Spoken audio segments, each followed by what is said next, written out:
Welcome everybody to another episode of the Startup Show. Today I have the big pleasure to meet here with Bernhard from ZOA at the Kickstart Accelerator in downtown Zurich.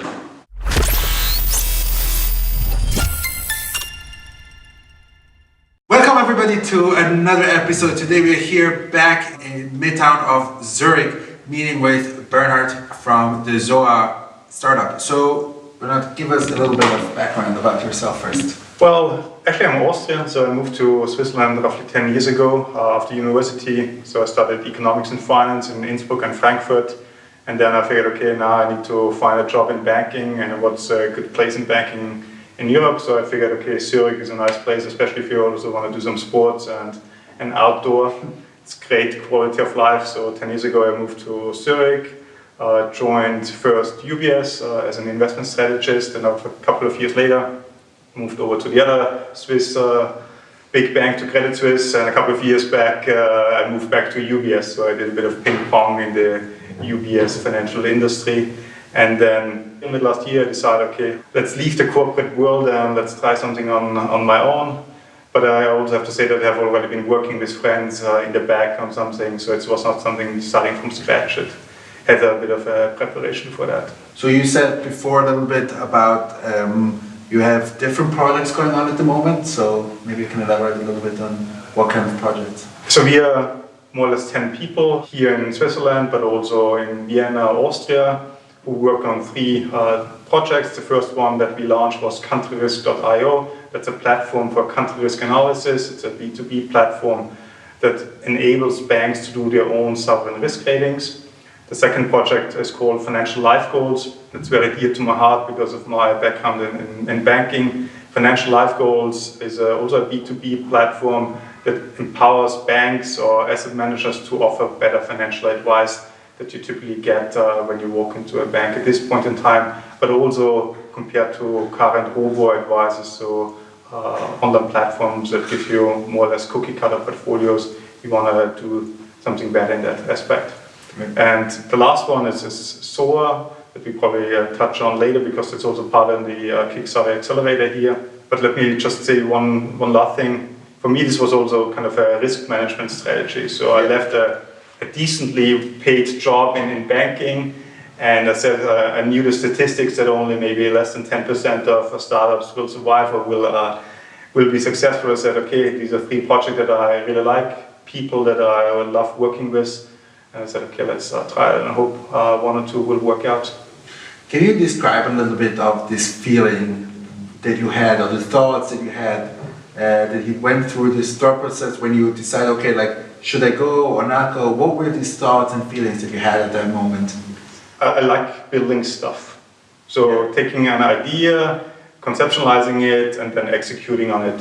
I think regardless if it's at high school or in university, I've always had kind of this, that I like doing this. And then after a couple of years of work, kind of learning curve was flattening out, and then I said, okay, there are so many things that I could do, and let's basically try it. Mm-hmm. And so I'm now 36. I would also say there's a kind of a window of opportunity that's kind of closing, because at this point I don't have any mortgage to pay back, I don't have any kids, so it's still something where I can take risks without affecting anyone else in terms of family and so on. So tell us a little bit about the most recent project of ZOA here at the Kickstart Accelerator. So ZOA is a platform and an application that helps you and me regain control over your personal data.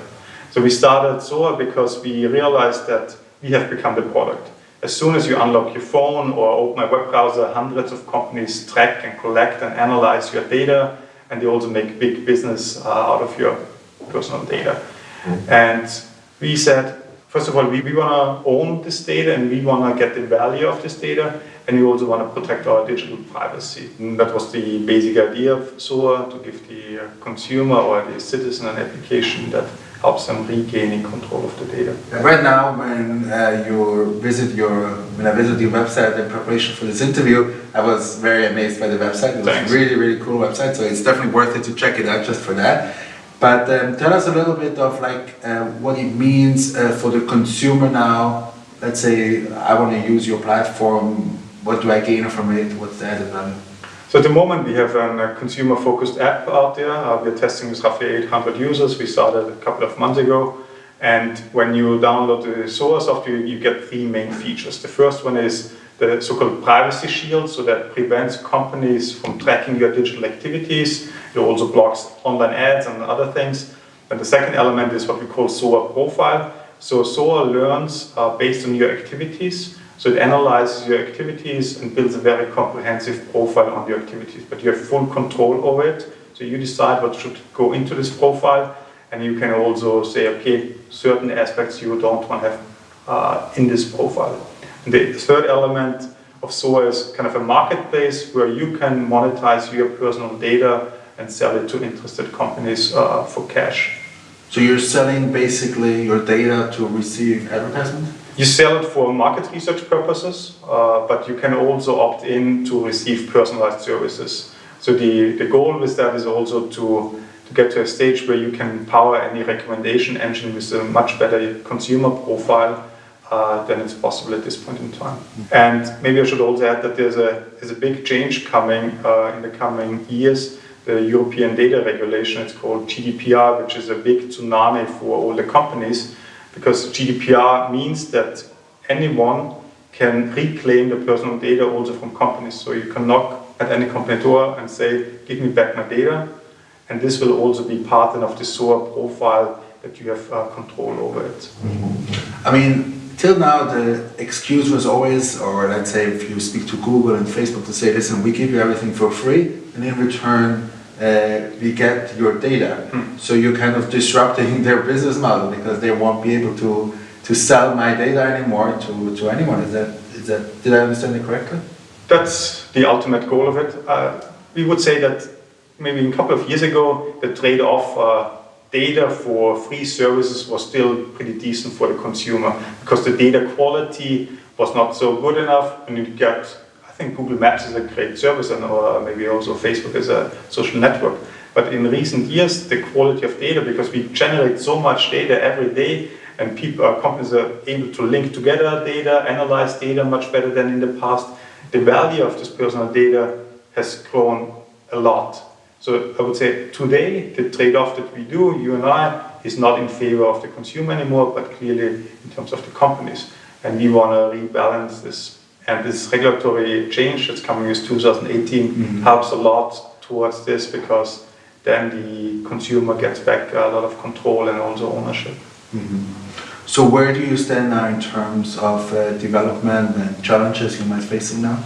So as I said, we launched earlier this year. We have a Mac and Windows app out there in a beta testing, and we are testing with 800 users. We have done first data exchanges, so our users sold us some of the data. We paid them via PayPal, so we had this real round trip done.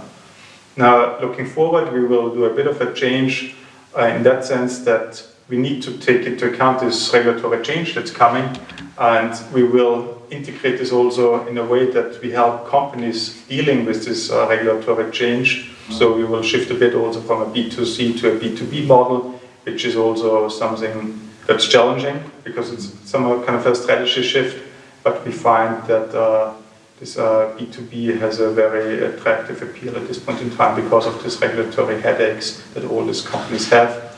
And still, we can be true to our mission, giving control back to the consumer. And that's why we're going to do this as kind of, we call it SOA 2.0. Okay, nice. So tell me about the startup environment here in Switzerland. How do you perceive it at the moment? In the past, the startup ecosystem and the corporate ecosystem were basically unrelated. You had the startups and you had the corporates doing this stuff. And now with this initiative here, Kickstart Accelerator, but also other corporate sponsored accelerators, these two worlds are moving closer together. And I think this is super important, especially here in Zurich, because cost of living are very high. That's why also running a startup is very expensive compared to all the other places, Berlin and maybe also some in Eastern Europe, some places. And that's why the startups definitely need access to these companies. What's interesting about about startups, what I always like to hear about, these bits of advice that current founders and CEOs can say that they wished knew about it before they started. They would tell their 20 years younger self. Is there something that you can say, this is some bit of advice that I would give upcoming or aspiring entrepreneur?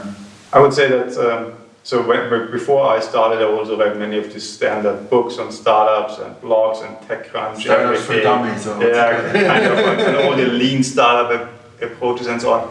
And I went to meetings and so on. But it's very difficult to take in anything as long as you have not really started in terms of this advice, because you cannot really relate to it. That's why my main advice would be never do something alone. Always look for a great team. I'm completely convinced that the team is probably 80% of your success, and the remaining is your idea and execution. Also requires probably self-reflection from time to time. Because especially when you move from corporate world to startup world, in the corporate world, you have your annual review cycle, so you know exactly where you stand, if you're successful or if you're not successful. If you go to startups, nobody can tell you if you're successful. And you yourself, you also cannot really tell if you're successful in a sense, should we now have 10,000 of users, or should we already be very happy what we have? And that's why this is also moves me back to team, because if you're alone, you will go crazy. And if you have a good team, you will keep your sanity. Oh, wow. Okay, sanity, it's all about sanity. Okay, I think that's a very nice statement to finish this episode. Keep your sanity, I guess. Or to find a good team. I think that's the advice you can give. So if you're an aspiring entrepreneur out there, make sure you have a good team around yourself for a support system. Thank you very much to you, Bernhard from SOA. And thank you very much for watching this episode of the Startup Show. I'll see you very soon with another episode. Have a good day, everyone. Bye.